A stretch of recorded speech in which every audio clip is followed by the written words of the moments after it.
Thumbnail দেখে তোমরা কি গেস করতে পারছো এটা কি? হ্যাঁ, এটা হচ্ছে জবা ফুল, এটুকু বলে দেব।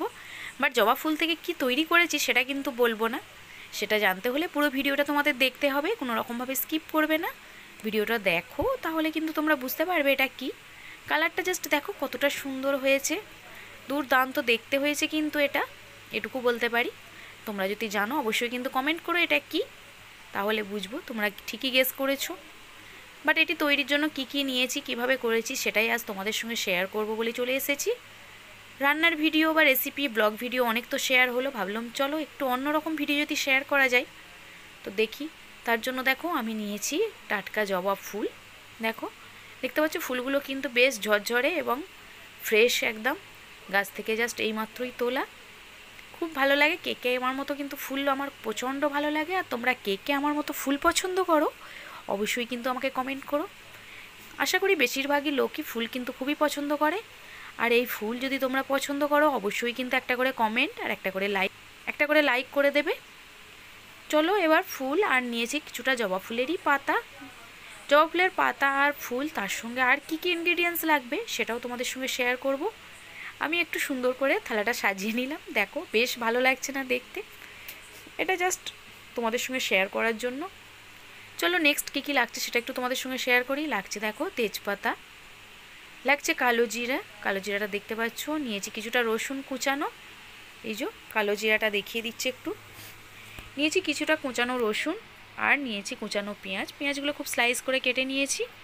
আর লাগছে মেথি, বাজারে যে মেথির দানা পাওয়া যায় সেই মেথি, দেখতে পাচ্ছ।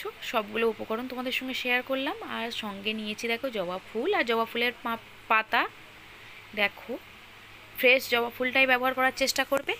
আর একটা জিনিস যাচ্ছে যেটা প্রধান ইনগ্রিডিয়েন্টস, সেটা হচ্ছে দেখো এই যে নারকেল তেল।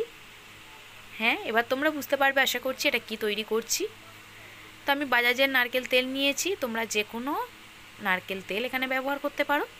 আমি এখানে 2 কাপ তেল দিয়ে এটা তৈরি করব, প্রায় 150 থেকে 200 ml তেল এখানে আমি ব্যবহার করব। দেখো এই যে নারকেল তেলটা আমি নিয়ে নিচ্ছি রেডি করে। তোমরা চাইলে যে কোনো কোম্পানির নারকেল তেল এখানে ব্যবহার করতে পারো, কারণ অন্য তেল এখানে ব্যবহার করবে না, নারকেল তেলটাই এখানে প্রধান। তো দেখো তেলটাও আমি রেডি করে নিলাম। নেক্সট চলো দেখা যাক কিভাবে তৈরি করছি আজকের এই সুন্দর তেল, যেটা কিন্তু আমাদের চুলকে কিন্তু প্রচণ্ড শক্ত করবে গোড়া।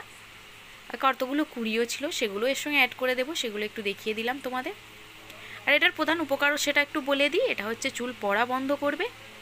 মাথায় যদি তোমরা স্কার্ফ করো, স্কার্ফে খুব ভালো করে যদি মাসাজ করো, চুল পড়া বন্ধ করবে। আর তোমাদের কিন্তু চুলের গোড়া মজবুত করবে, চুলটাও সফট হয়ে যাবে অনেকটাই, তোমরা দেখলে বুঝতে পারবে।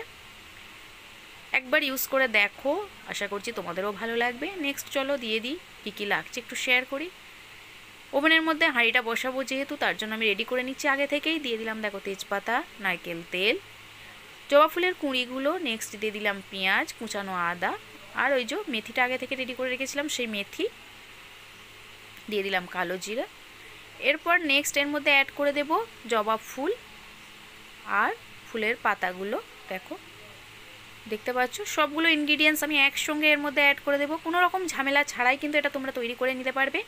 তোমরা জাস্ট একবার ট্রাই করে দেখবে, আশা করছি তোমাদের প্রচণ্ড উপকার হবে। যাদের চুল পড়া প্রচুর পরিমাণে চুল পড়ে তাদের জন্য কিন্তু বেশ পারফেক্ট একটা উপকরণ। নেক্সট ওভেনের মধ্যে বসিয়ে দিয়েছি, দেখো 5 থেকে 7 মিনিট একটু জোরে হিটে বা হাই ফ্লেমে ফুটিয়ে নিতে হবে। দেখতে পাচ্ছ ফুটানোর পর এই পর্যায়ে আসবে দেখো তেলটা, কালারটাও বেশ সুন্দর হয়ে যায় দেখতে, অনেকটা দেখো গাঢ় যেমন মধুর রং হয় না, সেই মধুর মতোই রংটা হয়ে গেছে। নেক্সট একটা এরকম চাকুনি বা চালুনি দিয়ে তোমরা তেলটাকে একটু ছেঁকে নাও, তাহলে কিন্তু নোংরা ময়লা কিছু থাকবে না, ফ্রেশ হয়ে যাবে। এই যে দেখো বেশ সুন্দর কালারটাও হয়েছে, দেখতে পাচ্ছ কোনো রকম নোংরা থাকছে না, ফ্রেশ হয়ে গেছে।